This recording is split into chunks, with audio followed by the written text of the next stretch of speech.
Sevgili dostlar, hoş geldiniz İçoban kanalına, akşam efirimize. Bu akşam sizinle yine ben İlya Karaseni Komrat'tan.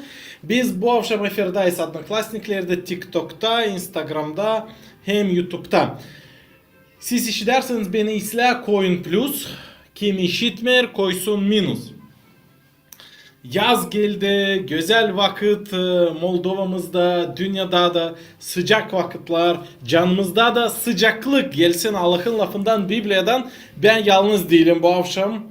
Bu stüdyacıkta ben yalnız şeyim. Ama yalnız değilim. Gene de zeri benimle var bir ayos, kiyat, Allah'ın lafı, Biblia.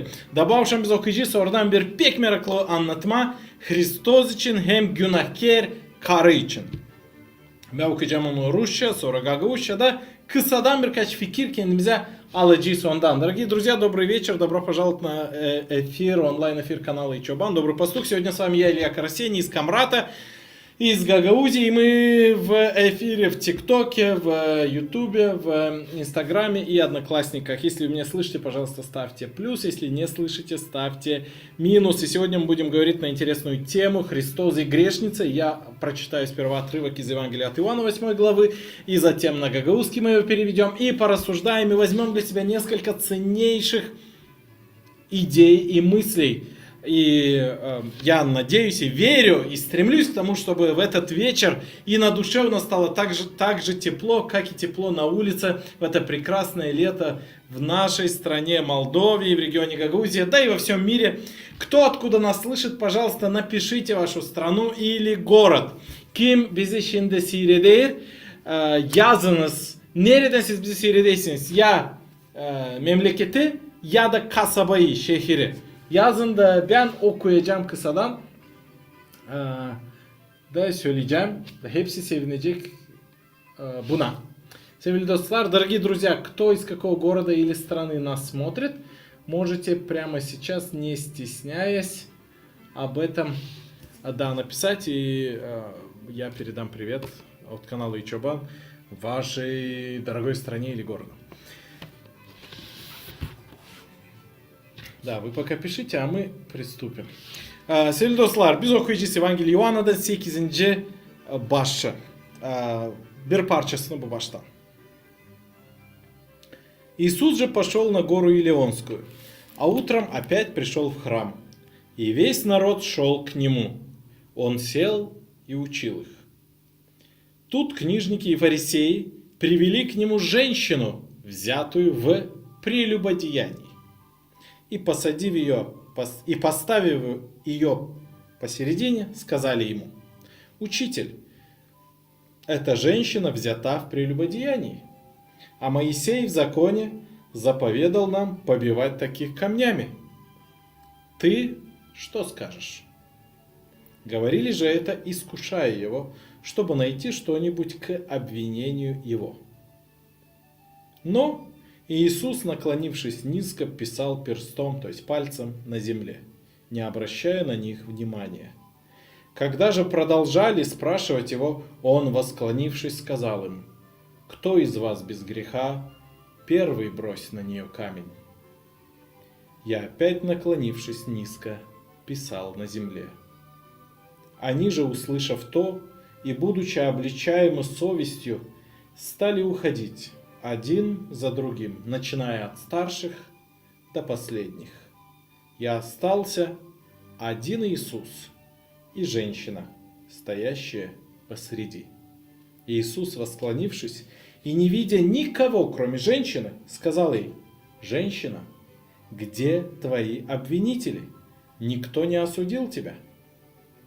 Она отвечала: «Никто, Господи». Иисус сказал ей: «И я не осуждаю тебя. Иди и впредь не греши». Güzel история, değil mi? Дорогие друзья, я только что прочитал историю, которая записана в Библии, в Священном Писании, в Евангелии от Иоанна 8 главе, с 1 по 11 стихи. Sevgili dostlar, Biblia'da yazılı hani açan Hristos inmiş İleon Bayırı'ndan da gelmiş kiliseye O zaman Fariseyler o vakitin papazları hem Biblia'yı bilim insanları gelmişler da getirmişler İsus'a bir karıyı, hangisini tutmuşlar günah yaparken. O karı gezermiş. Başka adamla. Onun varmış ailesi. Ama o gezermiş başka adamla. Bu günah, orospuluk ona derilir ya da başka türlü.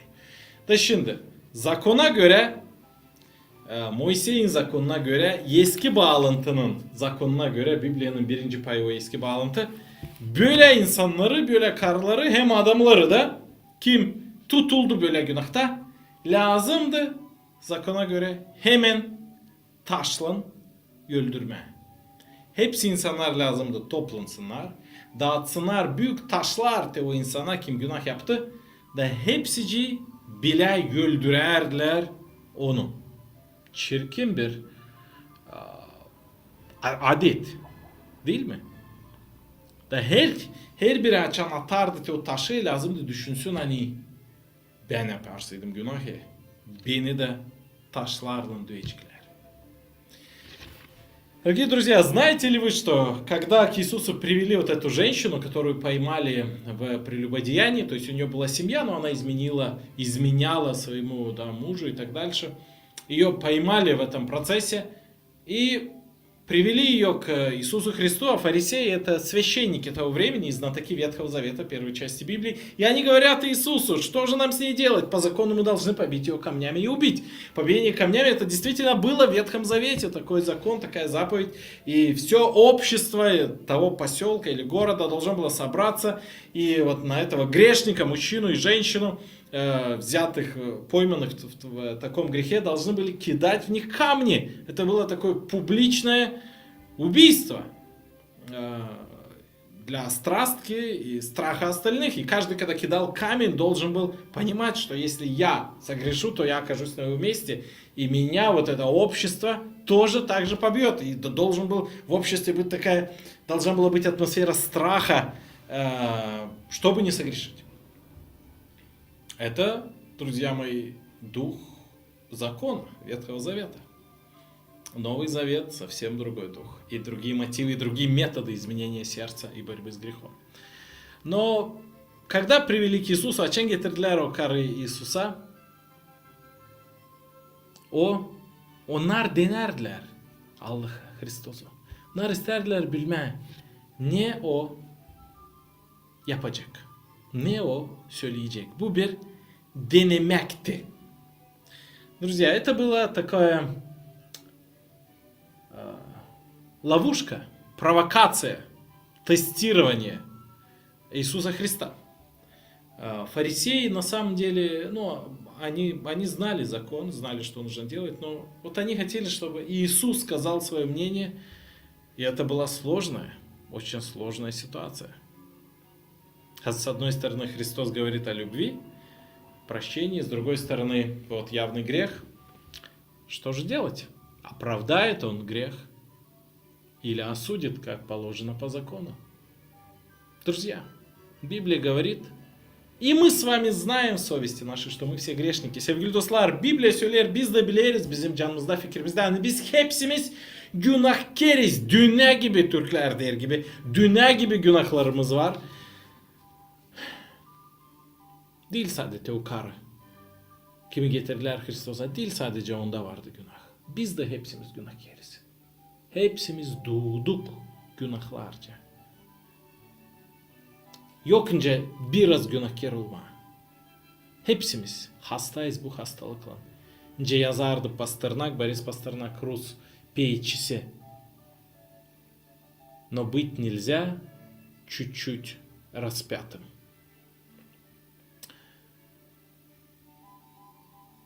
Da biz okuyasın Biblia'da yazılan Hristos hem ilkten hiçbir şey söylemermiş o insanlara. Yazarmış.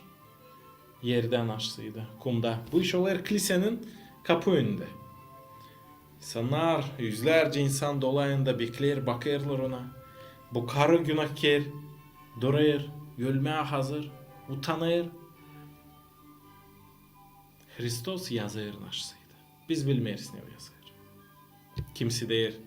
Ama bu sadece böyle ideyalar, onlara yok argüman Biblia'da. Kimse değil o yazarmış o fariseylerin günahlarını ya da tabi şey. Biz bilmeyiz haliz ne o yazar.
Biz gene sizinle internetle nasıl oldu ama biz ilerleriz bizim efirimize. Ben okuyacağım birkaç sizin komentaryanızı da sonra ta bir iki ideya alacağız bu историядан. Да, вы зависли, спасибо, Прасковья. Развисли я сейчас. Şimdi siz görüyorsunuz, beni işlersiniz misler. Прасковья bize yazar, каждый вправе ошибиться, но никогда не поздно осознать свою ошибку и покаяться. Да и аминь. Господь также сказал. Нинджа нам пишет, я не против такого. Не против того, чтобы за грехи побивали камнями, драгоценный. Ну тогда любая жесткая, радикальная религиозная страна, которых есть в мире сегодня немало, или любая страна, в которой есть диктатура жесткая, можете, например, начать с Северной Кореи, вам понравится, можете подать визу и подать заявку на получение разрешения на временное проживание в такой стране. И затем я бы хотел с вами попить кофе и узнать, такого же вы мнения до сих пор или нет. Что за ошибки и грехи нужно таким образом, сталинским методом, бороться. Или же есть все-таки другой метод. Или же есть у нас совесть и душа и сознание.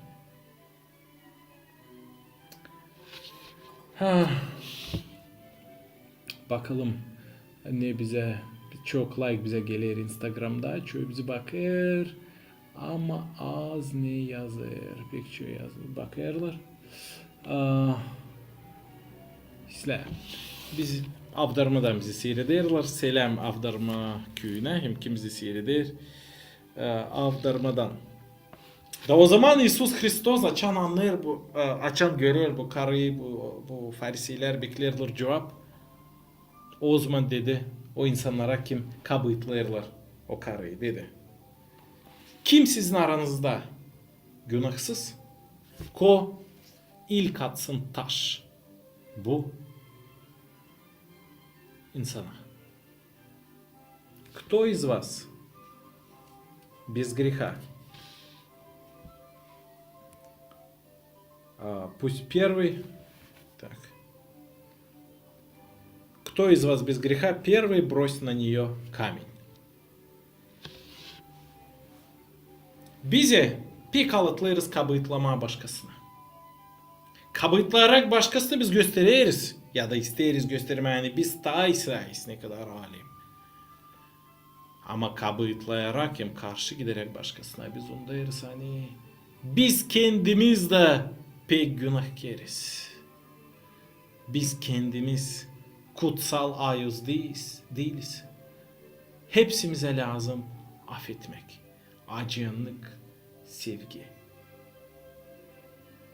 İsus Hristos açan yüreği kendi yürenicilerine o çınar gökteki babamız duasını O duada o söyler. И прости нам долги наши, как и мы прощаем должникам нашим. Affet bizim borçlarımızı, günahlarımızı demek. Nice de biz affederiz bize borçlu olanları. Nice de biz affederiz insanları kim yaptı bize karşı yanlışlık, değil doğruluk. Da sonra bu duadan sonra Hristos söyler. Eğer siz affetmezseydiniz insanları duayanızda gökteki baba da Allah affetmeyecek sizi. Affederiz mi başkasını? Prost ederiz mi? Severiz mi? Olsaydı sade kendimizi düşüneriz mi? Kendimize doğru göstererek alemi kötü bırakırız.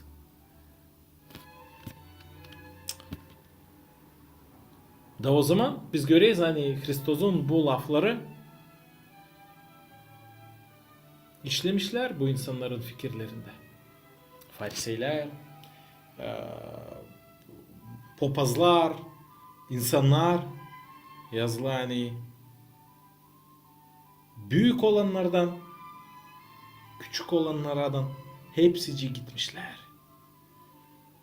O kadaradan onların fikri яkarmış onları. Мы видим, что после этих слов Иисуса Христа, кто из вас без греха первым бросит в нее камень, совесть стала сжигать этих людей и начальников, и там священников, и простых людей. И написано, от старших до младших, сжигаемой совестью, мучимой совестью, стали уходить все.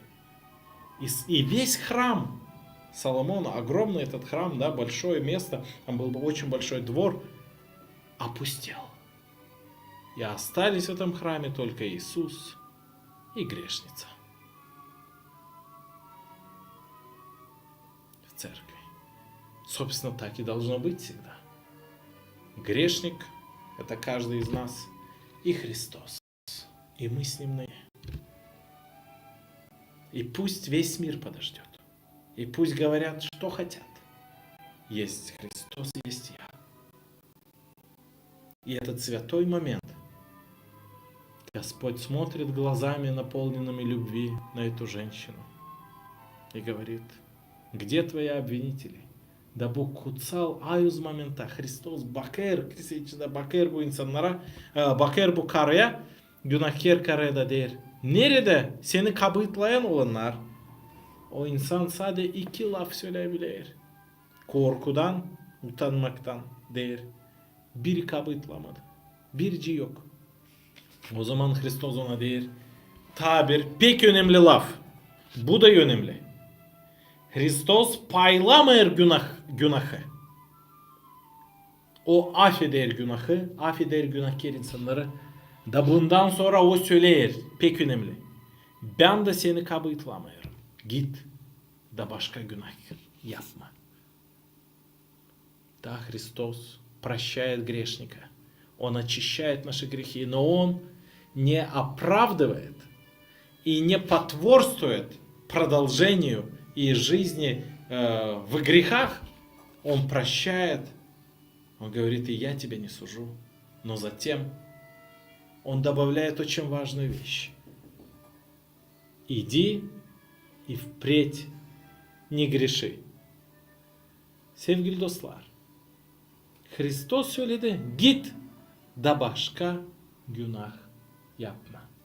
Nereden o kara alacak kuvvet başka günah söylememe, hem yapmama? Nereden biz alacağız kuvvet?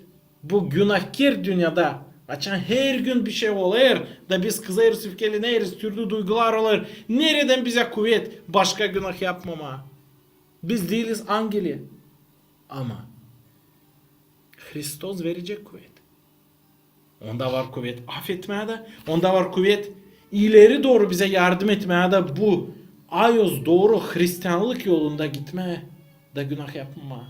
O verecek kuvvet. Onun lafını okuyarsan, onu seversin, dua edersin, kiliseyi seversin.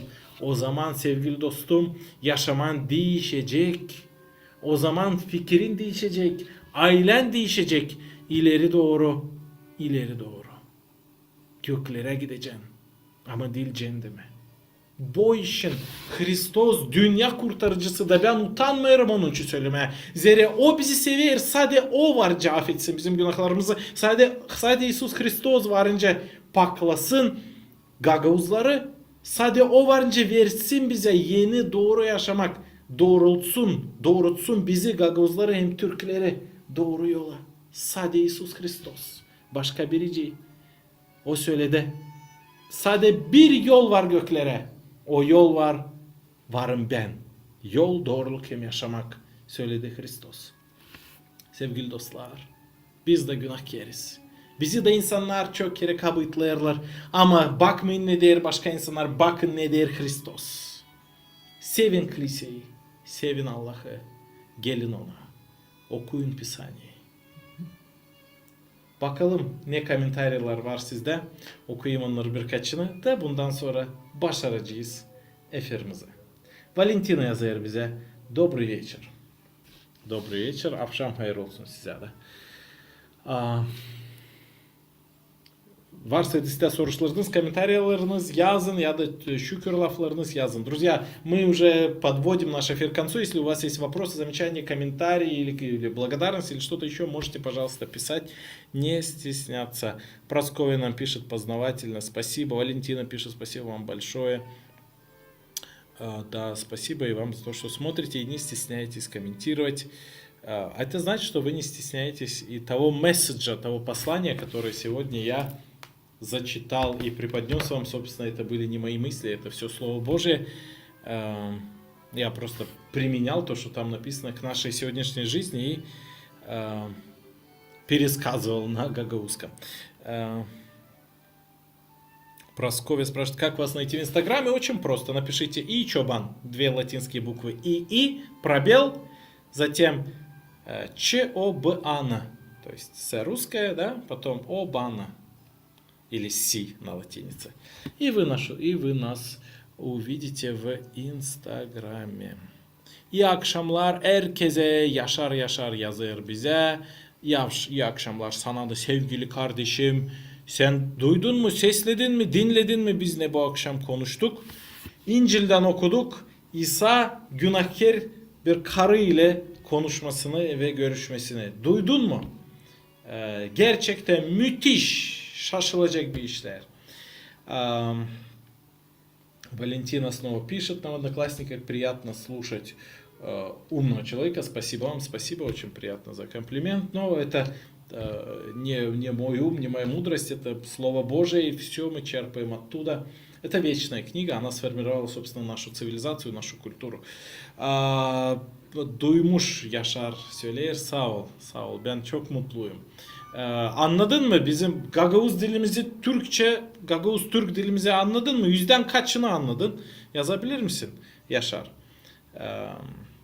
Здесь вот наш дорогой друг из Турции, я его не знаю, но он пишет, что он тоже смотрит наш эфир, ему интересно. И вот я спросил, сколько же процентов он понял из нашего эфира. Друзья, если у вас есть вопросы, можете еще писать или какие-то пожелания или приветы. И на этом мы заканчиваем наш эфир. Sevgili dostlar, biz başarırız bizim efirimizi. Yazın komentarий, koyun like, yapın repost, utanmayın. Bizim kanalımızda, İçoban kanalımızda, her yerde Facebook'ta, Instagram'da, TikTok'ta, Одноклассниклер'de, Kontakt'ta, Viber'da da, başka yerlerde de var bizim sayfalarımız, videolarımız. Girin, bakın. Çok var uşaklar içinde, Türkiye'de, yaşlı insanlar da, bloggerlar da var, başka işlerde, interview'da.